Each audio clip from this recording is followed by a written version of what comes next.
Hello, everybody. Good afternoon from the UK, and welcome to another SHP webinar, which this afternoon, is titled Preventing Workplace Accidents and Reducing SIFs with a Behaviour-Based Safety Programme, which I'm really pleased to say is sponsored by our friends at Notify. So my name is Mark Glover. I'm the editor here at SHP, and I'll shortly be handing over to our panel of experts that we've got today. But before we do kick off, as ever, I've got a few just housekeeping points to help you guys get the most of this session. You'll see, hopefully, on your dashboard on your desktop, there'll be a suite of widgets which you'll be able to interact with. One of them is probably the most important one, I think, is probably the Q&A one. Now, that one you'll be able to, as we're doing the presentation, if you want to send in a question, if you've got any questions for our speakers, you can send them through there. We've carved out a bit of time at the end to also ask some questions from you guys. So do send them through, and we'll do that at the end for you. A full recording, the webinar is going to be on demand. So after this, a full recording of the webinar will be available. Understand it well as well. It will be emailed to you guys afterwards. It's usually a couple of days after this is finished. So keep an eye on your inbox for that. You can also, as I know this is important, you can also download a CPD certificate of your attendance, which will be within the resources here. So do make sure you do that before you log off today. Lastly, but nearly lastly anyway, there will be a little survey popping up as well. It shouldn't take up too much of your time after the session. It's really important to get your feedback, anything you might want to change or we could cover. It can help us mold the content going forward that we deliver for you. And lastly, but probably importantly, if you are experiencing any tech issues such as sound or vision or things aren't quite coming through, we've got colleagues behind the scenes who will be able to come back to you. Again, use that Q&A widget that I mentioned before, the same one to send in your questions, and put that, and that'll be picked up by our team in the background. So that's the housekeeping over with, I'm pleased to say. And onto the webinar. So I'm really looking forward to this topic. It's a really rich topic, I think. One that creates a fair bit of debate. That's behaviour-based safety, BBS is our acronym for this webinar. So I think we all know that a robust behaviour-based safety program can make a difference to an organisational safety strategy. But as ever, there's challenges that come around implementation. So today we're going to have a look in really just take a bit of a dive into that. I think most importantly, it's always important to get use cases of implementation, and we've got some really good sort of case studies, if you like, of people who have gone through this process, what the challenges were, the success on the other side, how they approached it.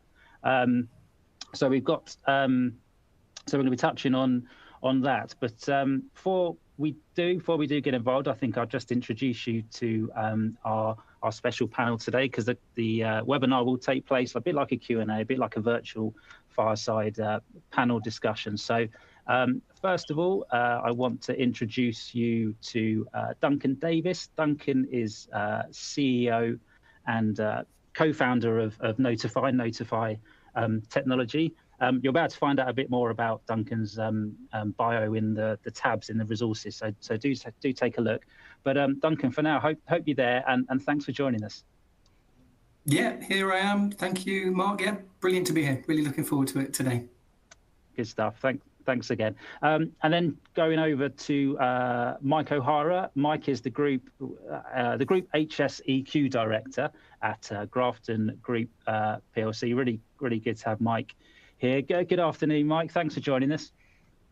Afternoon, Mark. Likewise, good to be here. It's always good to share our views with fellow professionals. So looking forward to it. Good stuff. Thanks, Mike. It's good to have you here.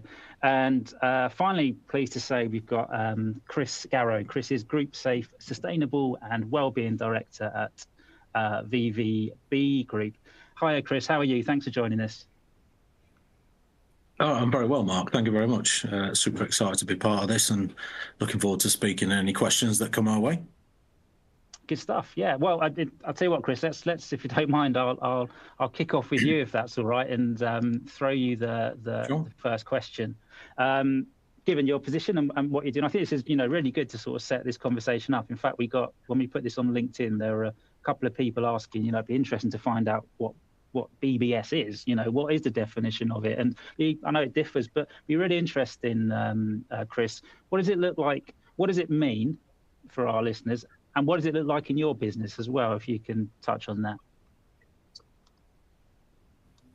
I think in general terms, BBS is about approaching safety from a human point of view, rather than traditional follow legislation, follow a key kind of set of rules that's written down on a paper.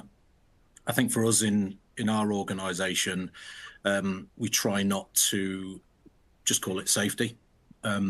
So we try to move away from the traditional that safety is owned by the safety team, safety is owned by the business, and everybody has a responsibility in that. So our approach to BBS has been very much about driving positive behaviour through our core values. And so we don't necessarily call it behavioural based safety. It's about our behavioural approach to being a safe organisation. And allowing people to take responsibility for being safe in their area of speciality, whether that's finance, commercial, to make sure that as a complete organisation we're safe in everything we do. Sure, good stuff. Thanks. That's Chris. Mike, can I throw that question to you? What does BBS mean in your opinion? And also, I think importantly, from an implementation point of view, what does it look like in the business you're working in? Yeah, following on from Chris there, I think I agree.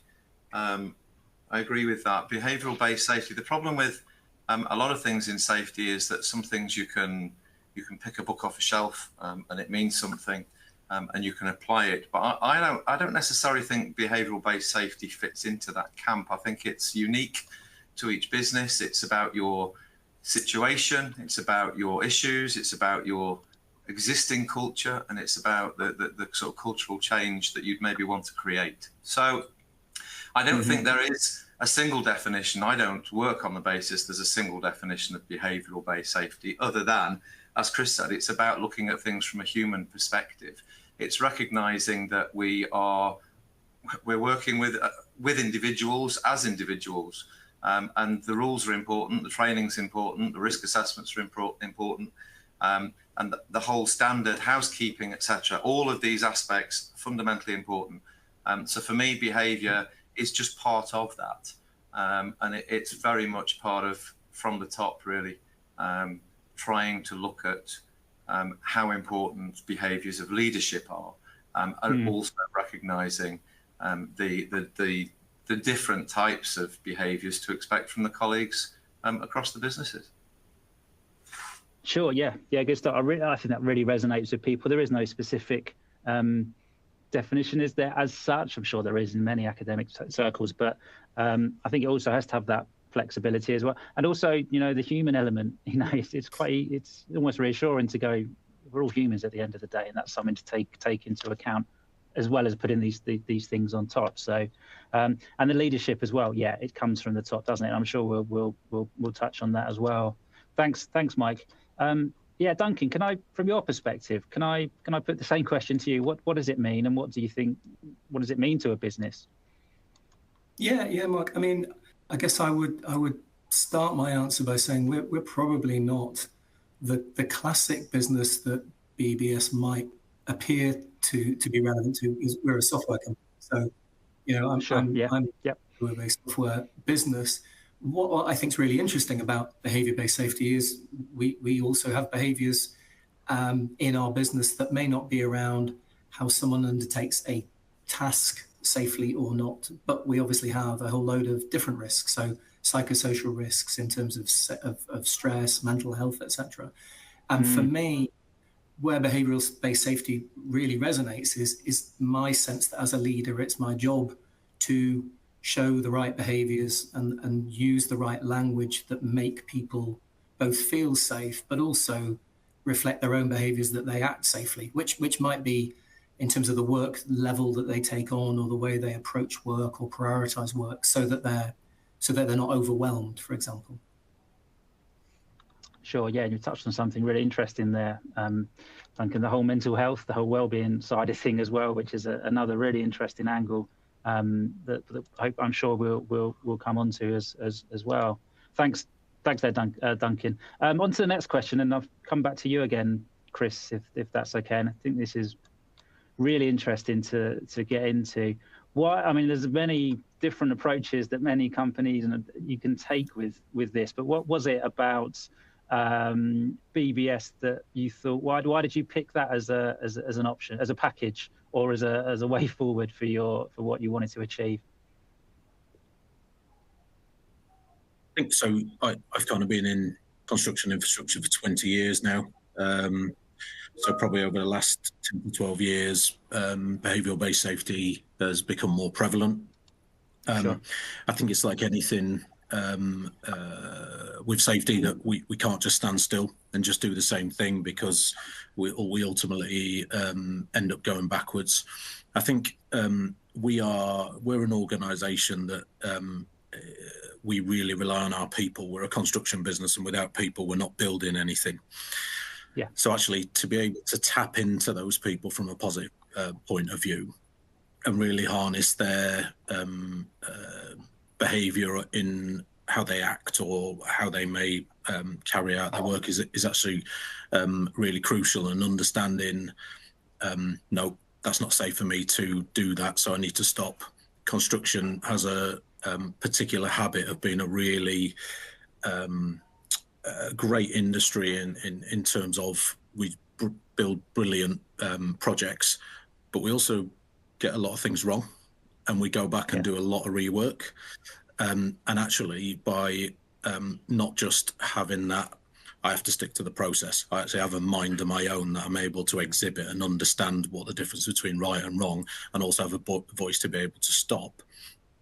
Carry that on. What we've done in our organisation, that's not just about safety, that can be about anything, actually is really, really empowering. And where we've got empowered people, we've got successful people, and where we have successful people in our business, we're a successful business delivering right for our customers. So it's kind of it's good business sense for us, as well as kind of in the moral right thing to do.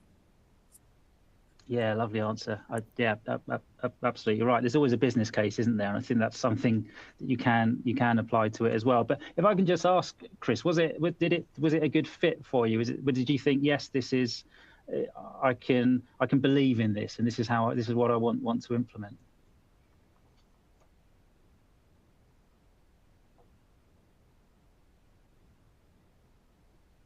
Press the mute button twice. So I'm quite fortunate, and what I'm going to say may not seem so fortunate, but I've lost my uncle in construction, and actually gives you a very different perspective about behaviour. And this was 30 years ago, and actually, if people have maybe been in that kind of BBS space, maybe that wouldn't have happened. But hindsight's a great thing. But I was fortunate to work out in the Middle East for 3 years, and actually being able to approach people for being people and being that human with them is actually the only way to get them working safely, because they probably don't read. Even on contracts in the Middle East, English is the spoken language, but they don't read it, they don't write it, they don't understand it actually. So trying to tap into those human elements is the only way that you can try and help somebody be safe. So I think that kind of then makes you think about kind of work and life in very different things, and drive the human element in everything what you do through work, and from a safety point actually will help you. And I think people appreciate that approach. And I think what BBVS has ultimately allowed us to do is move away from the traditional safety professional with a clipboard to actually a caring, understanding individual that understands the challenges that somebody may have from a work or a life perspective. Lovely. Thanks for sharing that, Chris. Appreciate that. That's really good. Thank you. Mike, what was it for you when you implemented? Why did you choose this approach to the work you're in? Not necessarily sure I chose the approach. I think it is really just who I am and how I behave and how I do things. Great, if you try and trace that back, I originally trained and worked as an enforcement officer. I got, if there's any enforcement officers on here, you know, you do a great job, but I didn't get the job satisfaction I needed from doing that role. So for me, I get that by working within the organisation, as part of the organisation, to try and influence the organisation that you're working within and for. And for me, that means that behaviour is just an integral part of that, whether that's the leadership behaviour, setting the tone, and then right the way down through managers, team leaders, supervisors, through the business. So that's the first thing for me. I think the other thing for me, certainly working within Grafton Group, it's a really interesting collection of different businesses, and each business is, although in a similar sector in terms of provision of building materials, DIY, construction materials, each business is allowed to operate fairly autonomously. So right. In a situation like that, then, you know, rules can be rules, training. It's all really important, necessary part of the process of inducting people into our business and making sure we've assessed everything we need to. But actually, it just demonstrates how the different culture in those businesses has such a massive impact on the way that the colleagues behave within those businesses. And because we have, I've lost count, 11 or 12 separate individual businesses, each with their own cultures, it's actually really interesting to almost take a step back from the group level and observe the fact that the culture of the business is the way that they do safety.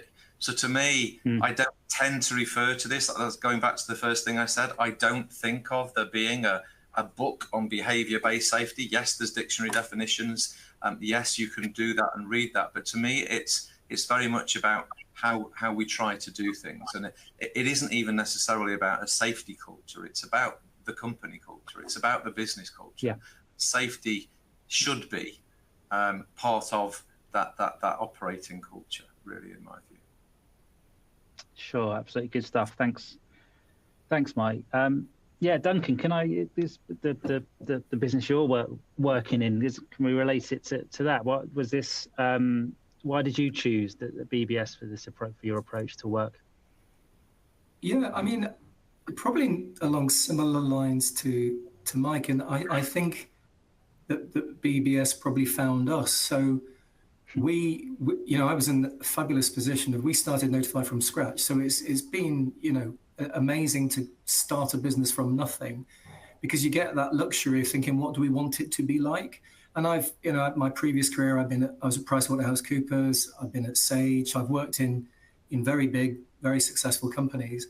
But it was great at the start to think, what do we want to be like? What kind of business should we be? And amongst the things that came up, we wanted to be a business that was high on feedback, for example. So we wanted a culture where people were able to express opinions and flag things and talk about things.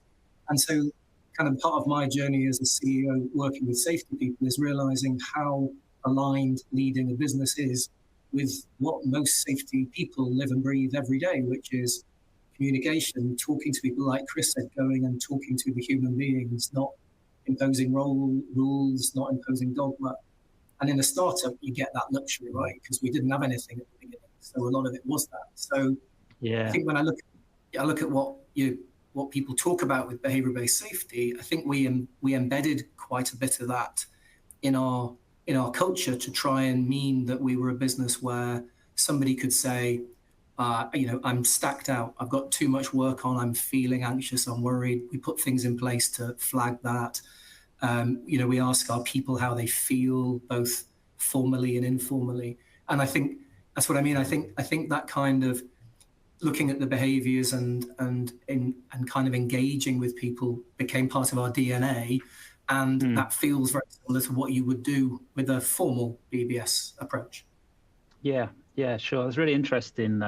Duncan, can I ask if there's obviously positives for a startup, you're literally starting from scratch. Was that a little bit sort of daunting, going in, right, well, where do I start with our approach to health and safety? Whereas if you'd come into an organisation, there might have been something already there, or was it sort of quite refreshing to go into what you eventually found through BBS? I think lots of things around startups are daunting. I think you have to be a certain type of person to do it. But I guess the blessing that we had is we quickly established some really great customers and talked to them, and they were safety professionals and safety leaders who gave us plenty of guidance about what is working, what might not work. So we lent on customers, and still do, quite honestly, for a lot about what is good in safety. Yeah. Well, you've got a perfect audience there, haven't you, to lean into? So yeah. They know their stuff. They know their stuff, absolutely, and we're evidence here today. Brilliant. Thanks, Duncan. Moving on to the next question, guys. Sort of drilling down a bit more granularly. Back to you, Chris, if that's okay. What are the key components you have used to build your effective program that you have at the moment? When we sat and we kind of developed our approach to BBVS as a leadership team, we didn't want it just to be safety focused. So we've got a set of core values which are actually based on the acronym of CORE being an M&E company, and so we wanted to leverage our core values to tie into our behavioural program. So there's no point in creating this great program that is actually in no way connected to your business. So great, it's all about safety, but actually doesn't link to my values. It doesn't link to people. They can't resonate in their day to day. We didn't want it to become come into a classroom once every 3 months and hear all about behaviour, and then that's it, and just put something on Notify. Although we love putting things on Notify for Duncan. So we've built our program around these core values, and actually as part of that we've tied in our training. So we have VVB leader, we have VVB manager, VVB supervisor. We have a short session for our operatives, where it's not just safe. It's not just focused about safety. It's coming back to this idea of us being a safe organisation in everything we do. And actually, what that's driven is people have got a sense of purpose related to their own role. So I think over the last 20 years, we've had this approach of behavioural safety where we all sit in a classroom, and then the quantity surveyors and maybe the project admin team go out on site once every 6 months and raise an observation about somebody not wearing a pair of gloves. Yep, somebody's broken a rule, but honestly, it's not going to prevent people being seriously injured. Actually, what we want is things like planners putting the effort into our programs to make sure that we're not putting undue time pressure on our people. We want our commercial people to make sure that when we're putting bids together, that we've put enough money in to keep us safe, to buy good level of equipment, to buy the right things for people. We want our finance team to make sure that we pay our supply chain on time, so our supply chain actively want to work for us. That's kind of how we've looked to build our program, that it's all encompassing around everything we do as a business, not just safety. Sure, good stuff. Yeah, but really interesting. Mike, yeah, same to you again. What are the key components that you guys have used to build an effective program?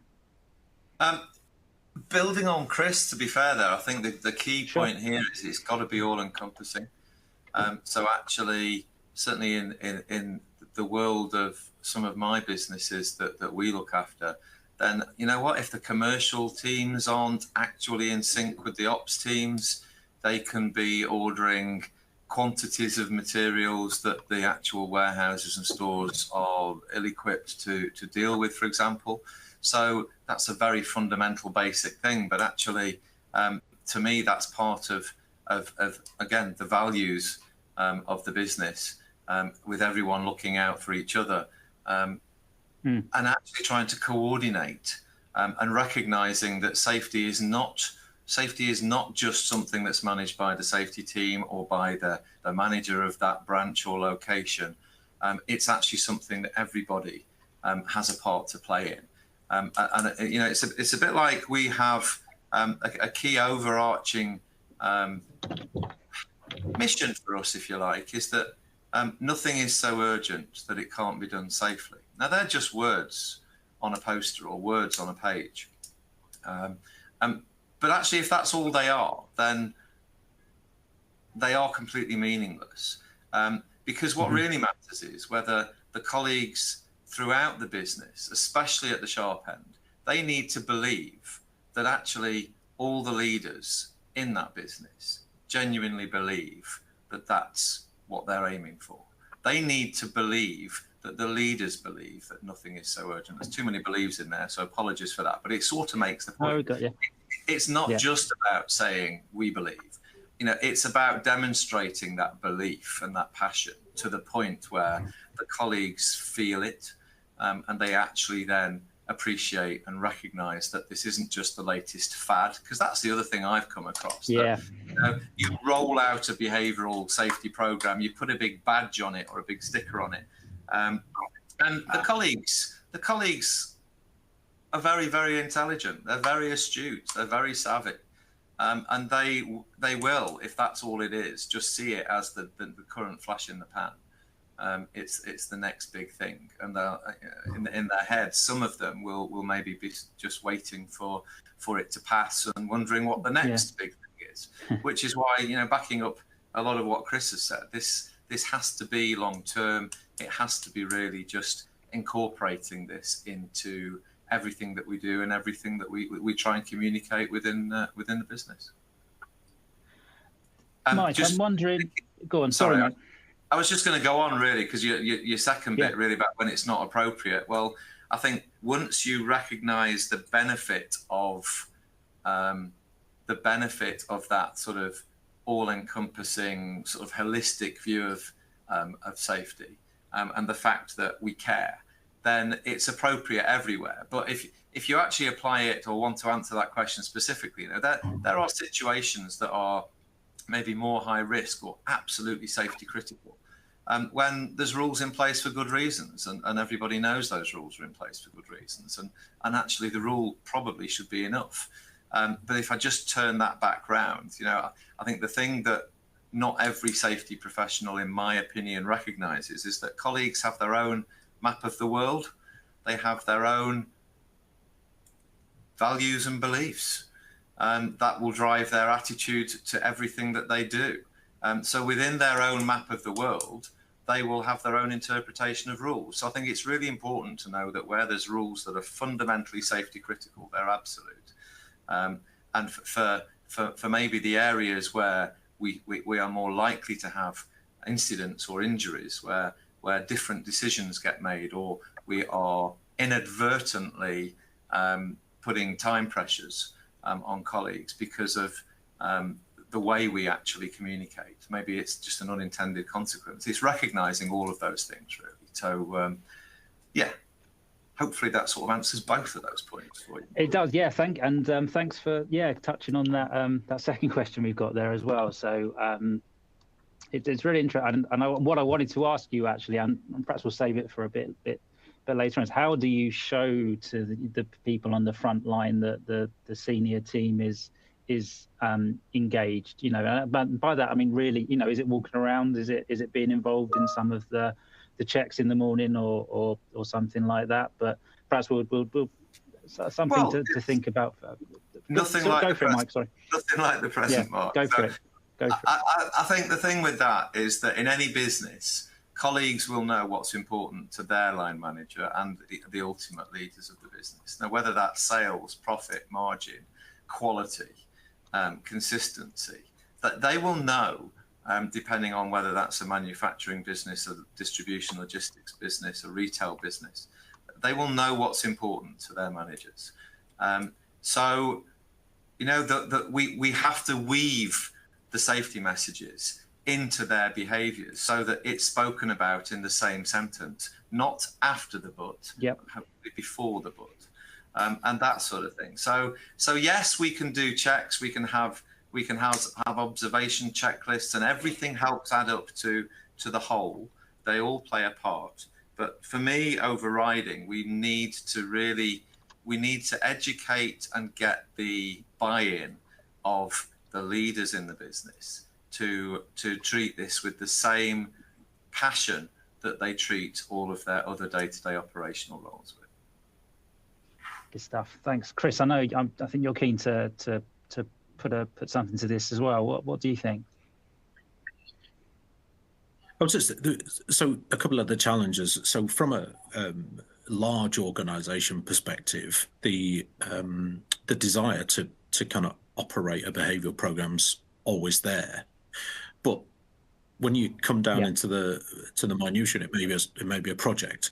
The projects, particularly because don't always reflect what the organization thinks, and so you can have an organization.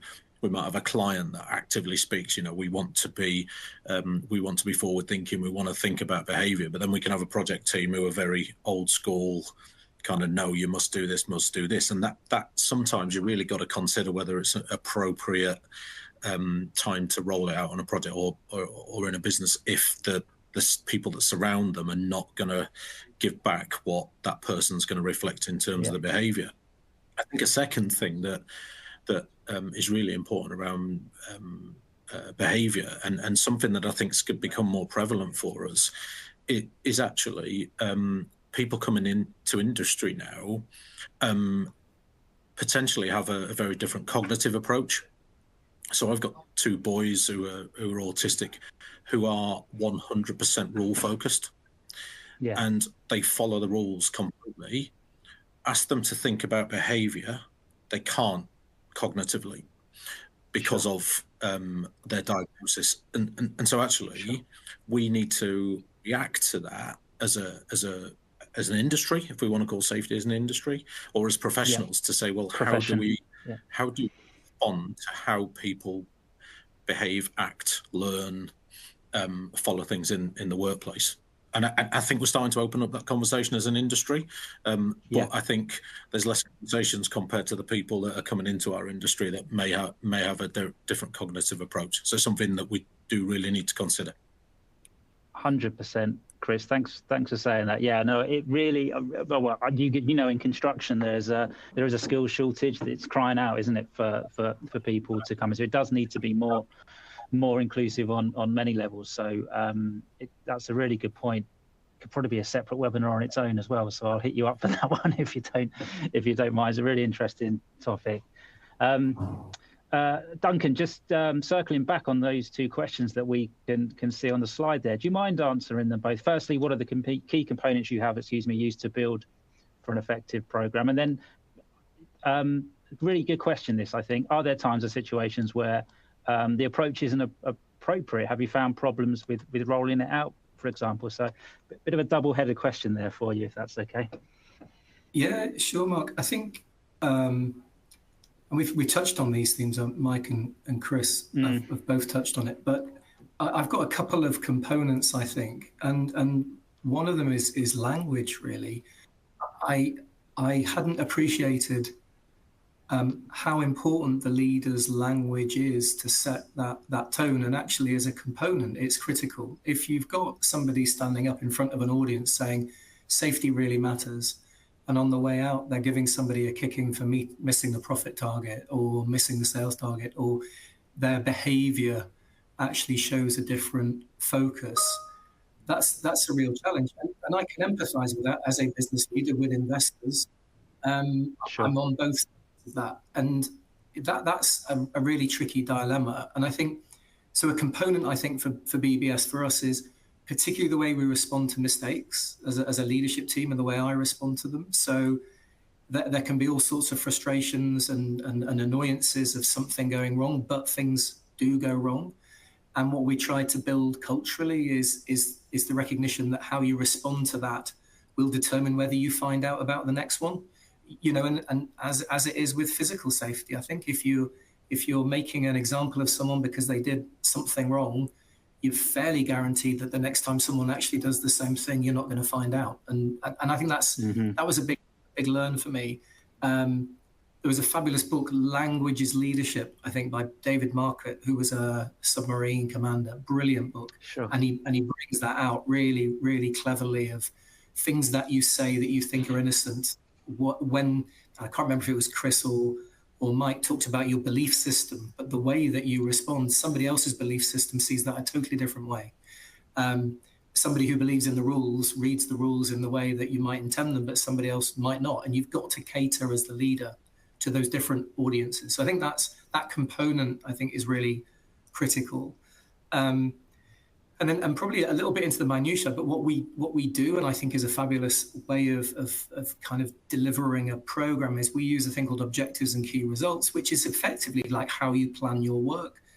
And again, I think Mike and Chris talked about this. If you engage and plan the work properly to begin with, then you're less likely to run out of time. You're less likely to be in a hurry. You've got less likelihood of people working through the weekend and getting tired, etc. So for us, that's been a real key plank of how we operate. We try and involve our people in the planning of the work. We try and give them the tools to do it.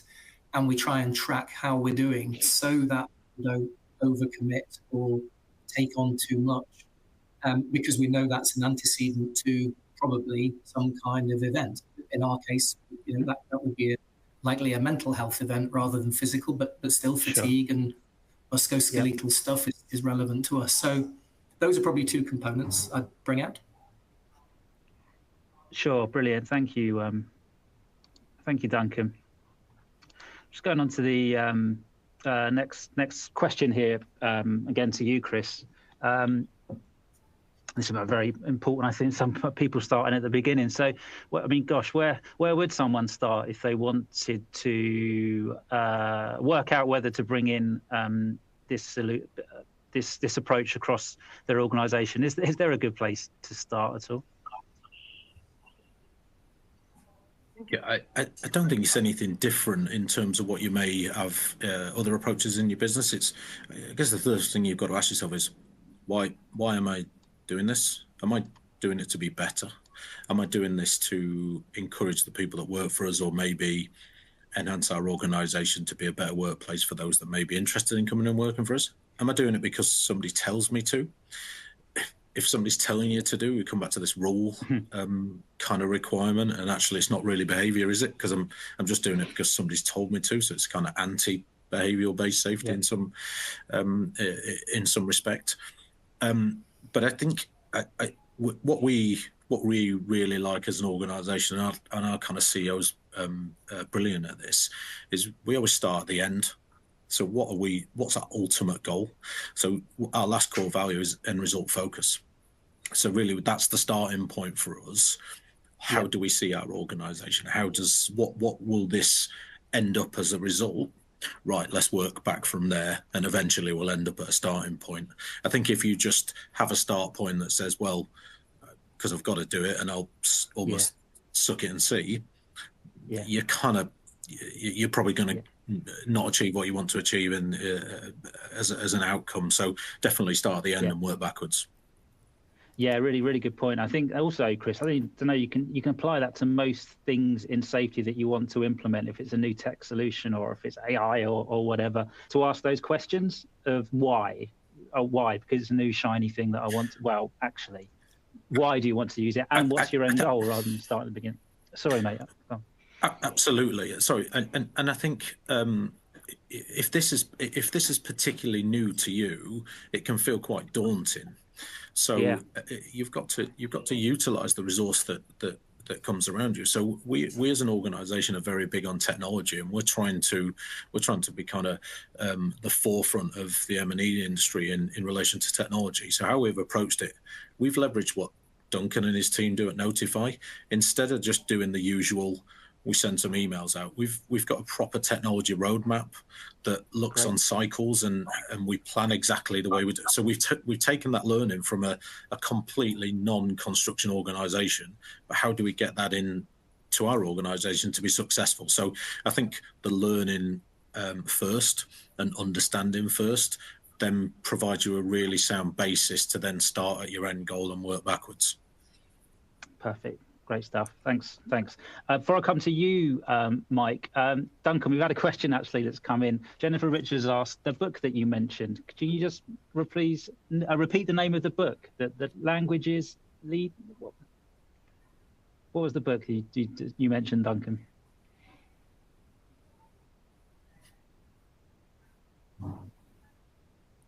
It's language is leadership. Language is leadership. That come across? Yep. By David Mark. Okay. Right. Well. Yep. That's great, Jennifer. Hopefully you got that. We'll respond as well to the question directly in the chat. So thanks, Duncan. Sorry, Mike. Yeah, coming back to you on that question. What do you think in regard to starting this off? Where's a good place to begin? Or like Chris, is it looking beyond? Is it looking beyond to the goal you want to achieve? I think Chris was very eloquent there, so I don't think I can beat that. Well done, Chris. I think it's really important to know where you want to be, and more importantly, why. And then you can start working out how you're going to get there. So I think for me, there's a lot of things that we've talked about that are really crucial when you're thinking about where you start and how you start. And I think Duncan mentioned in the previous question the importance of language. I think the language and the communication is really important. And, a big mantra of mine is, if there's been a particular incident or someone's been injured because something's gone wrong, someone's made a different decision, then my preferred starting point is to start, make sure during an investigation that we assume it wasn't their fault. We need to completely and utterly start that with the fact that let's assume that this wasn't their fault. Now, the likelihood may very well be that some part or whatever percentage of what went wrong or what happened there was partly to do with decisions that they made. But that doesn't necessarily mean it's their fault.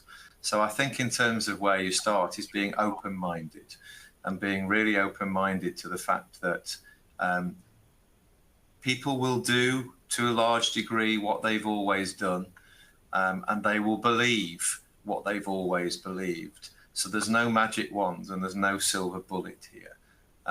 So if we want, I think, if we want to make sure that our people, because it's all about people, if we want to make sure our people don't treat this cynically as being a new flash in the pan, a new renamed initiative, or anything like that, then I think it's really important that we're genuine, we communicate clearly, and we just maintain that honesty and transparency through the situation. Good stuff. Yes, honesty and transparency, very powerful words, very powerful actions. Yeah, Duncan, have you got anything to add on what the guys have just said?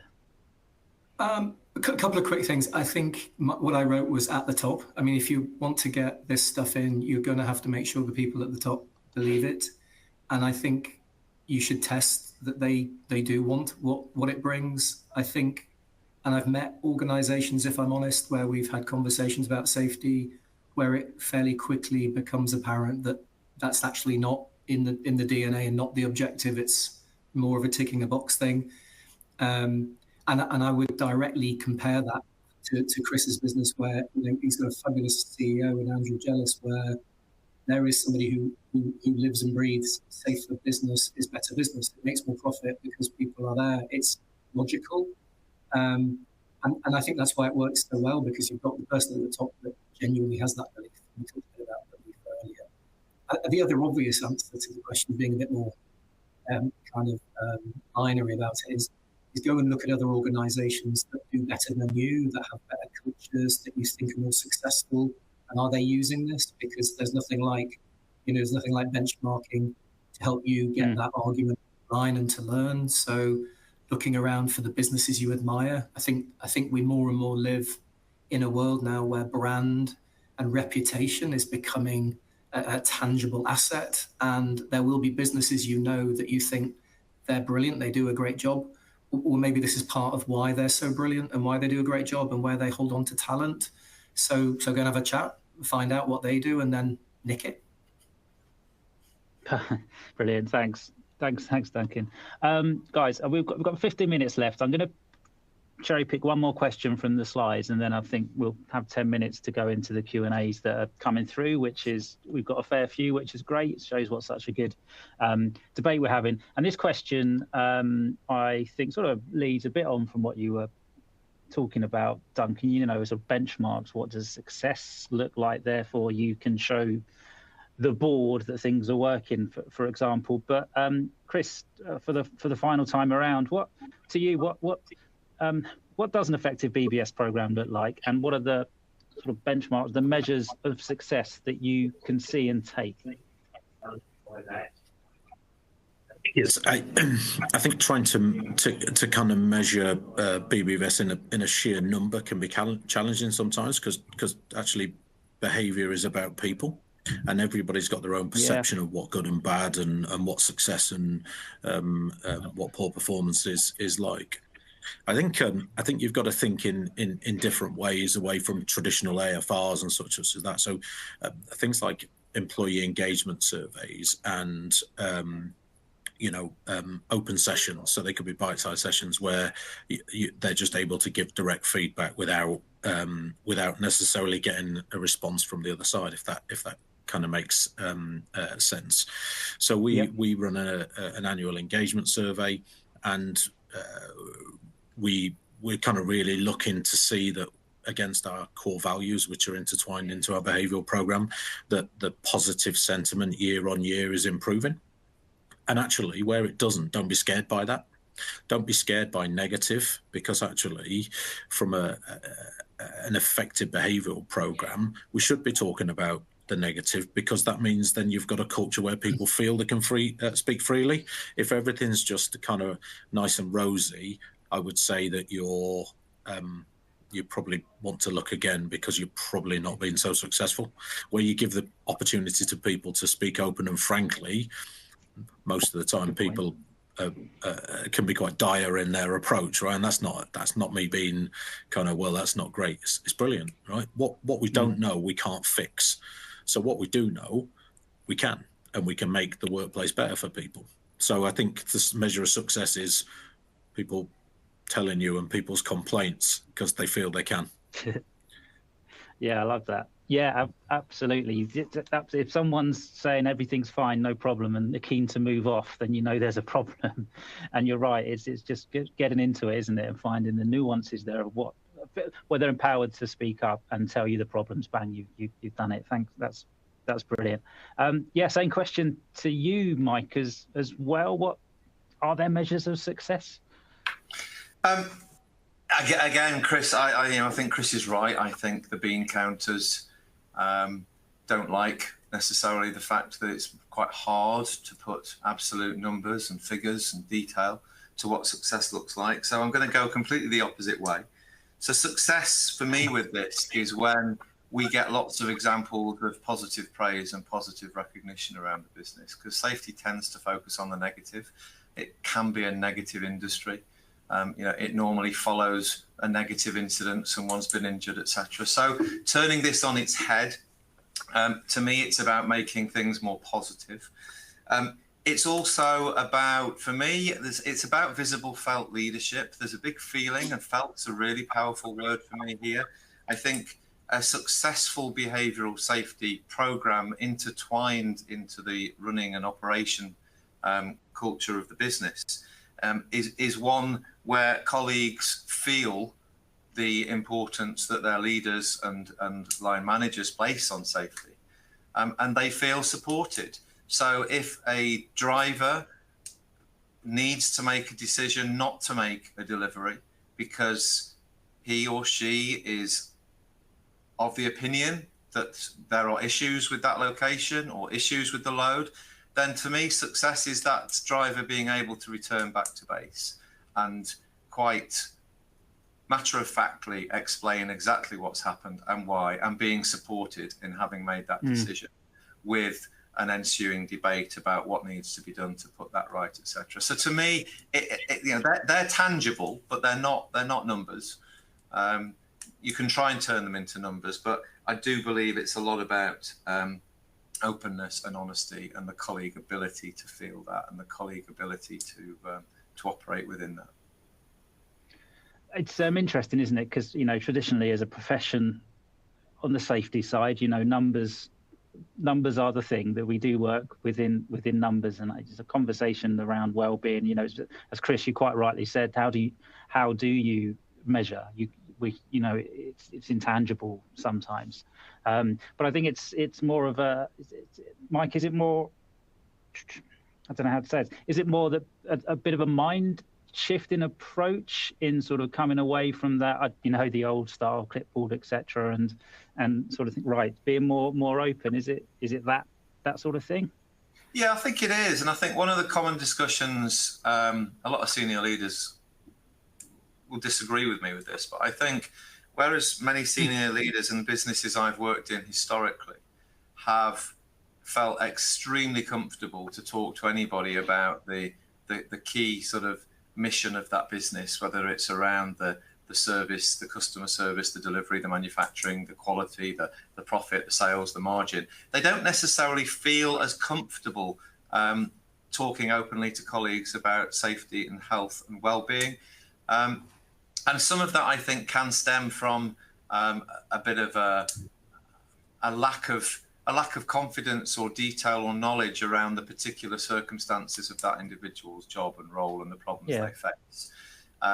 So to me, a lot of this is trying to give every level of leadership that confidence to have open discussions and be asking open questions about different ways to do things, etc. And a big challenge that I would use, which I think is a good sense check for anybody, is if you look at anybody working anywhere, would you be happy for your partner, your child, your relation of yours? Would you be happy for them to do that same job in that same way in exactly those circumstances? And I think if a leader is able to say, you know what, I probably wouldn't, then they need to have a discussion with someone about that. And I think that's a very simple mantra, but I think that can be really useful for business leaders who aren't comfortable talking, either challenging or praising on safety.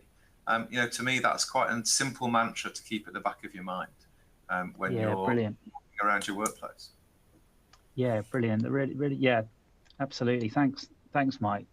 Duncan, do you mind if I give you a slightly different question? It's something that's come in, and again, I think it perhaps comes from what Mike's saying. And someone said, perhaps people's underperformance, but that underperformance may be due to that person who's not happy in their job, or that they put here bullied in the workplace, etc. But I guess from what you've been saying and having that open dialogue with this employee, would you get to the nub of that before? You'd hopefully that would have been with the questions that you've answered, the engagement that you've had, that it wouldn't come to that stage of someone revealing that they're unhappy or there's something else that's going on. Is that what BBS can do, really, get to the nub of the matter quickly?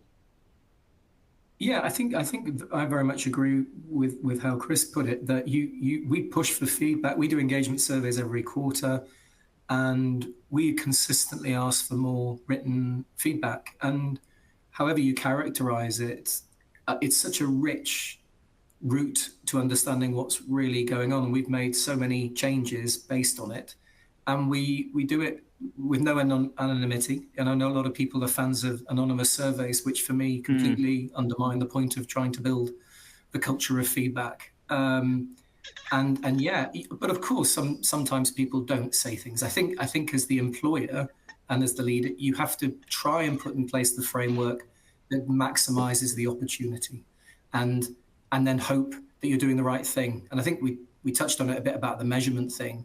You can't necessarily measure doing the right thing. You just have to believe it's the right thing. And we do plenty of that in our home lives and as parents. We don't measure everything that we do for an ROI. But for me, this is the same sort of thing. It's belief it's the right thing to do because it feels intuitively that way. Could I just jump in there, Mark, just to Please, follow Chris. up? So I think this is the first time in history we've had 4 generations in the workplace. And actually, people's view across the sphere of generations are fundamentally different. What those towards the end of their career will accept compared to what those at the beginning of their career are so far apart. And we need to react to that as businesses. We need to set a clear culture to say, we don't just accept the status quo.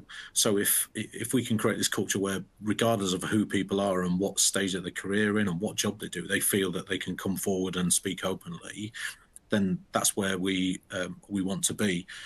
From sometimes the negative drives a positive in an organisation. So where examples are made, that actually does drive a kind of a positive in some respects, where people feel that something's happened and therefore they can then go on and do something. If you look in our recent history on things like Me Too movement, and where it required one person to start that, and that had a huge positive effect on society. It's the same in the workplace. So I think we've got to be really conscious of this spread of our generations in the workplace and trying to tailor our approach to reflect who we're dealing with at that moment in time, instead of a kind of one size fits all approach.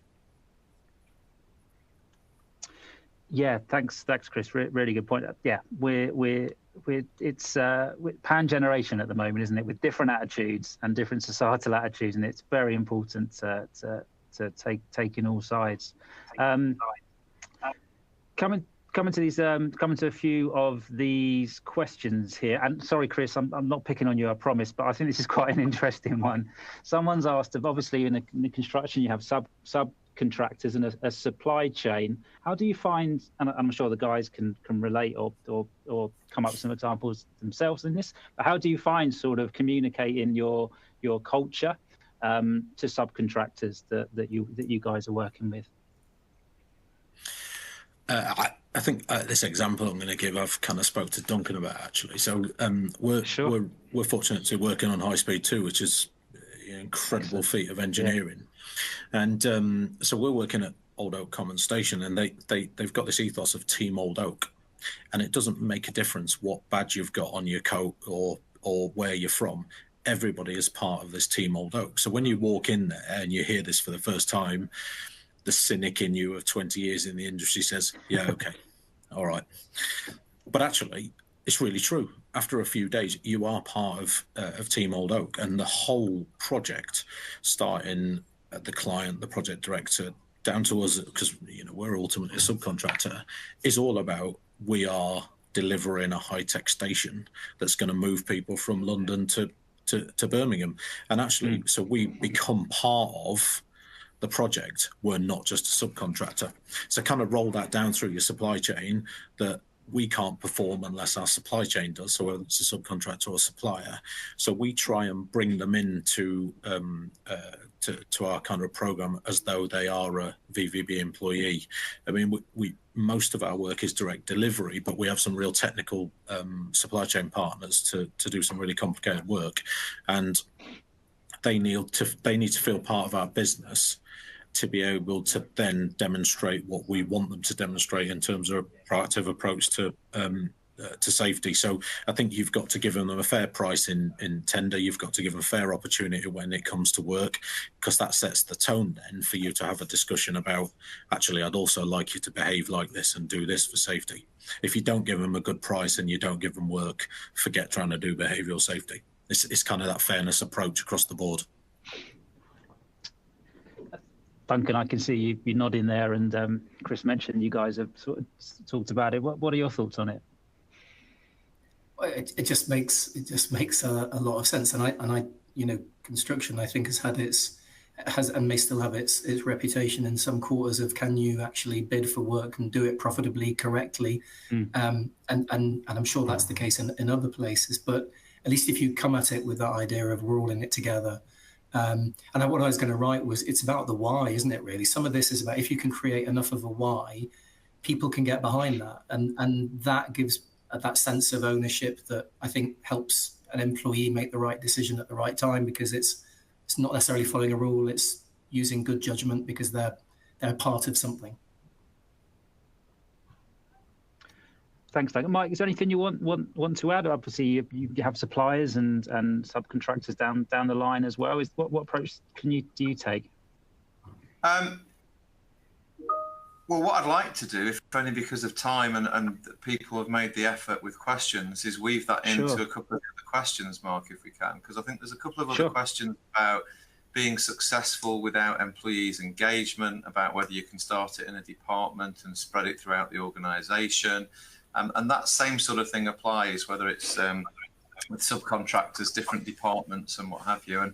And again, I think I am a big believer that you have to have the genuine commitment from the senior leaders in a business to want to follow that why, and actually helping establish the why. But beyond there, I'm also a big believer that every single individual can make a difference. And it's to the point where I think there's another question that someone's landed around the fact that they always make the effort to understand their team, talk to their team, find out what their issues are as well as their positives. And it's creating that environment and that culture where you can demonstrate to both other leaders as well as other colleagues why you're doing what you're doing, that then can start to become infectious. And that to me is when it becomes successful. So I think it's very much about the visibility of it, not just from the leadership level, but also horizontally within the actual business, which then can hopefully impact to subcontractors, to other departments, other wards, and other colleagues. Thanks, Mike, and thanks for helping me out with the questions there as well and answering a couple of those that have come in. I think as we're a bit pushed for time, what we might try and do is some of these questions and points take offline. So if you guys have time after, we can answer them on SHP. Chris, though, I know you wanted to, if we can do this quickly, someone's asked about a program being used in road safety for road traffic accidents. Do you want to just quickly touch on that? Well, there's some brilliant work being done by an organisation called Safer Highways and the supporters of Safer Highways that looks at actually leveraging AI to understand people's driving behaviour, particularly around incursions into road working areas.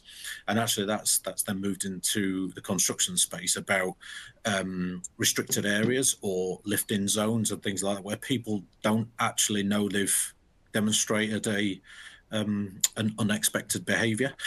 So they've utilised AI, cameras, things such as that as a learning methodology to get people to see what they never knew they did. And there's some brilliant work going on using technology and bringing that into the behavioural based sphere to actually as a positive thing. So people go, God, do you know what? I didn't even realise. And that's that's where we can use the if we want to call it negative behaviour, it's probably not. It's an unknown behaviour, but we can use those unknown behaviours to really drive improvement in individuals, in groups, in teams, and ultimately across business. Superb, thanks. And that's reluctant to wrap this all up. We always get too many questions, but as I said, guys, we'll pull these out and then perhaps we'll take this offline. We can chat and then we can answer some of these questions as well. There's some really good points that people are making about what they're doing, so it'd be good to share that, as Mike alluded to. And then finally, I'll just finish with Kate Bannister says, many thanks, very interesting and great points I haven't considered. So hopefully that's good feedback to sum up. Duncan, thanks so much for joining us today. Really appreciate it. Thank you, Mark. Enjoyed that. Thank you very much, everybody. Thanks, Duncan. That's Duncan Davis at Notify Technology and Mike O'Hara. Mike, thanks for joining us today. Appreciate your input. No problem. Thank you. I enjoyed the discussion. Thank you, everybody, for your questions and interest. Great, and that was Mike O'Hara at the Grafton Group PLC, and finally Chris Garrett VVB Group. Chris, really appreciate your points, some of the things you went into. So thanks for sharing. We'll keep in touch. No, thank you very much. It's been a pleasure. Good stuff. Right, unfortunately, yes, we have reached the end of the session. So again, thanks to the speakers for coming on. As I mentioned at the start, if you want to listen back to this, should be emailed to you in the next couple of days. So keep an eye out for that. Keep an eye out as well for the questions, which we'll try and follow up on. Also, A final reminder, if you want to download the CPD certificate, I'm sure you do, then make sure you do it now before we log off. We've got another webinar next week, which I can't remember it's on because there are so many, but if you head to the webinar hub page on SHP, you'll get an idea of what we're doing in September. Again, thanks for listening today, and take care.